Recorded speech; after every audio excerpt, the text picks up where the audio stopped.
ಇನ್ನು ನಾಳೆಯಿಂದ 10 ದಿನಗಳ ಕಾಲ ಎಲ್ಲ ಎಸ್ಕಾಂಗಳು ಆನ್ಲೈನ್ ಸೇವೆ ಬಂದ್ ಆಗುತ್ತೆ. 10 ದಿನಗಳವರೆಗೂ ಕೂಡ ಎಲ್ಲ ಎಸ್ಕಾಂಗಳಲ್ಲಿ ಆನ್ಲೈನ್ ಸೇವೆ ಅಲಭ್ಯ ಇರುತ್ತೆ.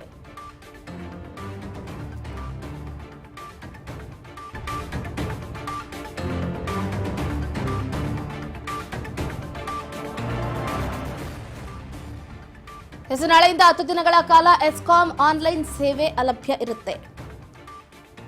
ನಾಳೆಯಿಂದ 10 ದಿನಗಳವರೆಗೂ ಕೂಡ ಈ ಜಂಜಾಟ ಇರುತ್ತೆ. 10 ದಿನಗಳವರೆಗೂ ಕೂಡ ಎಲ್ಲ ಎಸ್ಕಾಂಗಳಲ್ಲಿ ಆನ್ಲೈನ್ ಸೇವೆ ಅಲಭ್ಯ ಆಗಿರುತ್ತೆ. ಇಂಧನ ಇಲಾಖೆಯ ಮಾಹಿತಿಯ ಮೇರೆಗೆ ತಂತ್ರಜ್ಞಾನ ವ್ಯವಸ್ಥೆ ಆಗಿದೆ. ಉನ್ನತೀಕರಣಕ್ಕಾಗಿ ಕಾರ್ಯ ನಡೆಯುತ್ತೆ. ಹಾಗಾಗಿ 10 ದಿನಗಳವರೆಗೂ ಕೂಡ ಎಸ್ಕಾಂನಲ್ಲಿ ಸೇವೆ ಇರೋದಿಲ್ಲ.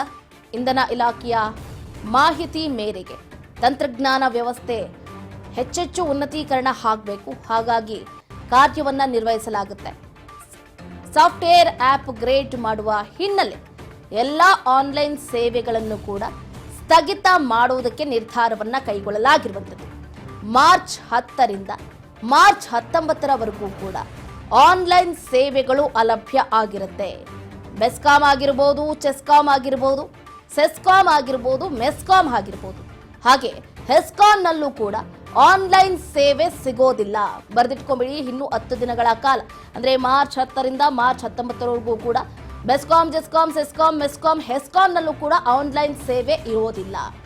ಹೀಗಾಗಿ ಟೆನ್ಷನ್ ಈಗ ಎದುರಾಗಿದೆ. ಇಂಧನ ಇಲಾಖೆಯ ಮಾಹಿತಿ ಮೇರೆಗೆ ಈ ನಿರ್ಧಾರವನ್ನ ಕೈಗೊಂಡಿರುವಂತದ್ದು. ಇದರ ಬಗ್ಗೆ ಹೆಚ್ಚಿನ ಡೀಟೇಲ್ಸ್ ಅನ್ನು ಕೊಡ್ತಾ ಹೋಗ್ತಾರೆ ನಮ್ಮ ಮೆಟ್ರೋ ರಿಪೋರ್ಟರ್ ಹರ್ಷಿತಾ ಪಾಟೀಲ್. ಹರ್ಷಿತಾ, 10 ದಿನಗಳವರೆಗೂ ಕೂಡ ಯಾವುದೇ ಸೇವೆ ಅಂದ್ರೆ ಎಸ್ಕಾಂ ಆನ್ಲೈನ್ ಸೇವೆ ಬಂದ್ ಆಗುತ್ತೆ, ಹೇಗೆ ಕತೆ ಅಂತ?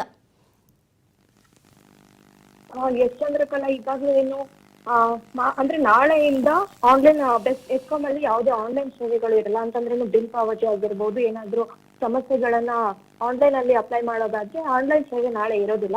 ಯಾಕಂತಂದ್ರೆ ತಂತ್ರಜ್ಞಾನ ಅಪ್ಗ್ರೇಡ್ ಆಗ್ತಾ ಇದೆ. ಈಗಾಗಲೇ ಸಾಫ್ಟ್ವೇರ್ ಅಪ್ಗ್ರೇಡ್ ಮಾಡ್ತಾ ಇರೋದ್ರಿಂದ ನಾಳೆಯಿಂದ 10 ದಿನಗಳವರೆಗೂ ಕೂಡ ಆನ್ಲೈನ್ ನಲ್ಲಿ ಸೇವೆ ಬಂದ್ ಆಗಿರುತ್ತೆ. ಈಗಾಗಲೇ ಬೆಸ್ಕಾಂ, ಜೆಸ್ಕಾಂ, ಸೆಸ್ಕಾಂ ಆಗಿರ್ಬೋದು, ಮೆಸ್ಕಾಂ ಆಗಿರ್ಬೋದು, ಹೆಸ್ಕಾಂ ನಲ್ಲಿ ಆನ್ಲೈನ್ ಸೇವೆ ಸಿಗೋದಿಲ್ಲ. ಈ ವೇಳೆ ಏನು ವಿದ್ಯುತ್ ಪೂರೈಕೆಯಲ್ಲಿ ಕೂಡ ಯಾವುದೇ ರೀತಿ ಬದಲಾವಣೆ ಇರಲ್ಲ. ಆದ್ರೆ ಆನ್ಲೈನ್ ಸೇವೆ ಮಾತ್ರ ಸ್ಥಗಿತವಾಗಿರುತ್ತೆ ಅನ್ನುವಂಥದ್ದು ಮಾಹಿತಿಯನ್ನ ಕೂಡ ಇದೀಗ ಹೆಸ್ಕಾಂ ನೀಡಿರುವಂತದ್ದು.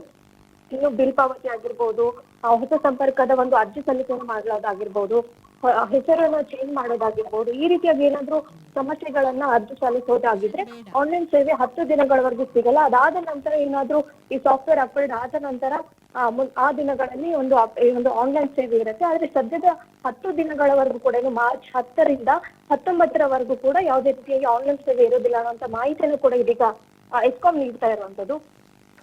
ಈ ಒಂದು ವಿದ್ಯುತ್ ಸರಬರಾಜು ಕಂಪನಿಗಳಲ್ಲಿ ಯಾವ ರೀತಿ ಇರೋದಿಲ್ಲ ಅಂತ ಹೇಳೋದಾದ್ರೆ, ಈಗಾಗಲೇ ಬೆಸ್ಕಾಂ ಅಲ್ಲಿ ಬೆಂಗಳೂರು ಆಗಿರ್ಬೋದು, ಚಿಕ್ಕಬಳ್ಳಾಪುರ ಆಗಿರ್ಬೋದು, ಕೋಲಾರ ಆಗಿರ್ಬೋದು, ಕನಕಪುರ ಆಗಿರ್ಬೋದು, ರಾಮನಗರ ಆಗಿರ್ಬೋದು, ಈ ರೀತಿಯಾಗಿ ಬೆಸ್ಕಾಂ ಅಲ್ಲಿ ಆಗಿದ್ರೆ ಸೆಸ್ಕ್ ಆಗಿರ್ಬೋದು, ಮೆಸ್ಕಾಂ ಮತ್ತು ಜೆಸ್ಕಾಂಗಳಲ್ಲೂ ಕೂಡ ಆನ್ಲೈನ್ ಸೇವೆ ಇರೋದಿಲ್ಲ ಅನ್ನುವಂತ ಮಾಹಿತಿಯನ್ನು ಕೂಡ ಇದೀಗ ಎಸ್ಕಾಂ ನೀಡ್ತಾ ಇರುವಂತದ್ದು. ಚಂದ್ರಕಲಾ, ಧನ್ಯವಾದಗಳು ಹರ್ಷಿತಾ ಪಾಟೀಲ್ ನಿಮ್ಮ ಕಂಪ್ಲೀಟ್ ಮಾಹಿತಿಗಾಗಿ.